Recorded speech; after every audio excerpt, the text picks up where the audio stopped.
Oke, kali ini tentang TCI BRT Dual Band. Sebelumnya saya udah pakai CDI BRT Dual Band juga. Dan sekarang BRT mengeluarkan produk terbarunya berupa TCI BRT Dual Band. Di mana kita tahu TCI biasanya digunakan untuk kendaraan-kendaraan yang berbasis injeksi. Dan sekarang BRT mengeluarkan TCI untuk motor karburator. Lalu apa sih perbedaan CDI dan TCI? Pada CDI itu tegangan listrik dikumpulkan di dalam CDI melalui kapasitor, kemudian dikirim langsung ke coil. Sedangkan pada TCI, tegangan listrik itu dikumpulkan di dalam coil pada transistor langsung dilepaskan ke busi.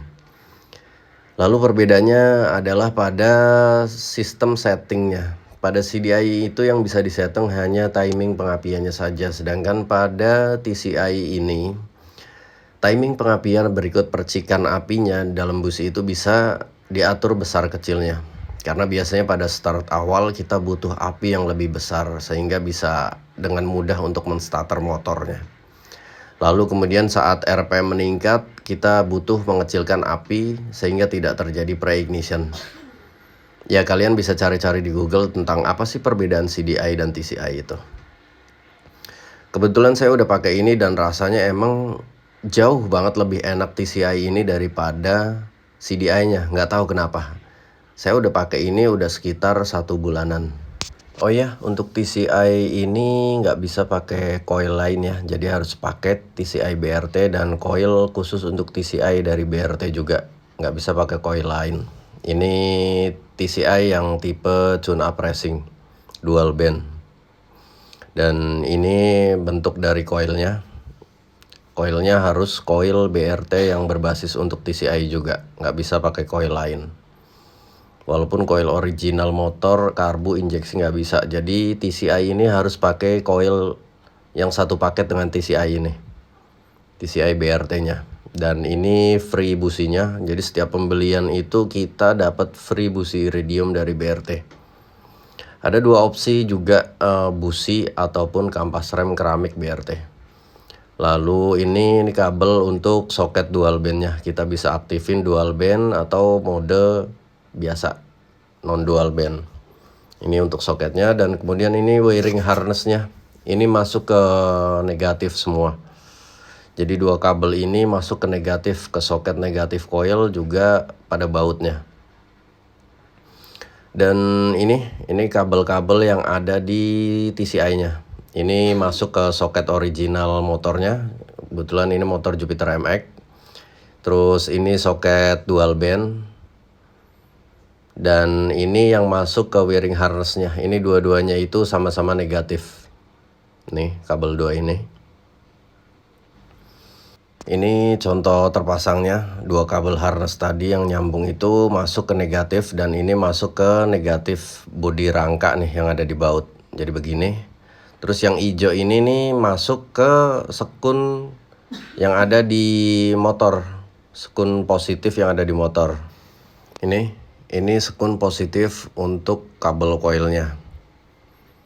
Jadi dimasukin ke sekun warna hijau, ini positif langsung dari motor. Terus yang ini dibaut ke soket negatif yang di motor. Jadi dibaut jadi satu sama ini. Ini soket negatifnya dibaut sama yang tadi.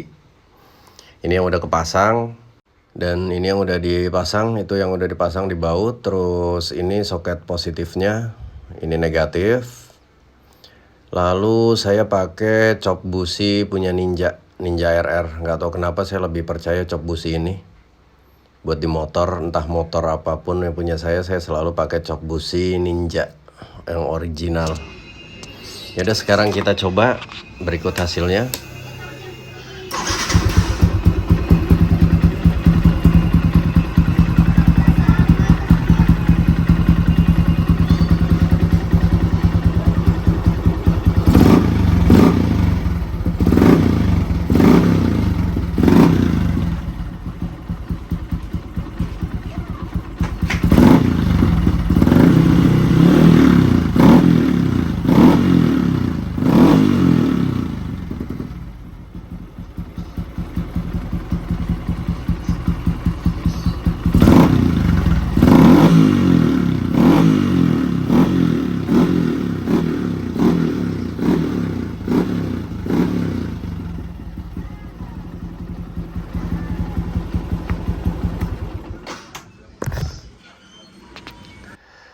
Ini hasil dari geber-geber tadi di jalan. Kebetulan geber-gebernya saya nggak videoin karena emang nggak ada holder HP-nya.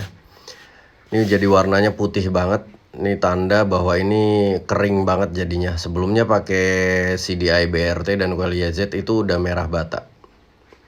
Nih, saya pakai CDI BRT Jupiter MX, juga coil YZ125. Ini motor saya Jupiter MX ya, bukan Vixion. Kebetulan saya pakai mesin bawah Vixion yang udah saya modif jadi karburator. Ya udah, gitu aja. Lebih kurangnya mohon maaf. Terima kasih.